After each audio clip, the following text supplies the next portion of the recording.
नृसिंह पूजा विधी कसा असतो तर नृसिंहच्या मूर्तीला स्नान घालायचे. पंचामृत पंचगव्य आदीने स्नान घालावे. मूर्ती नसेल तर फोटो स्वच्छ करून कुंकू चंदन केशर अर्पित करावे. मालती केवडा अशोक चाफा बकुळ तुळस अशी फुलं अर्पित करावीत. नंतर तूप साखर तांदूळ जवाच्या खिरीची नैवेद्य दाखवायचा. शेवटी आरती करायची.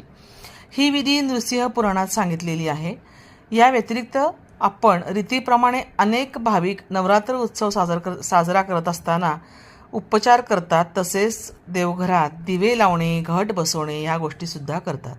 नवरात्रीचा उपास ज्यांना झेपत नसेल त्यांनी केवळ जयंतीच्या दिवशी उपास केला आणि दुसऱ्या दिवशी पारणे केले तरीसुद्धा चालते.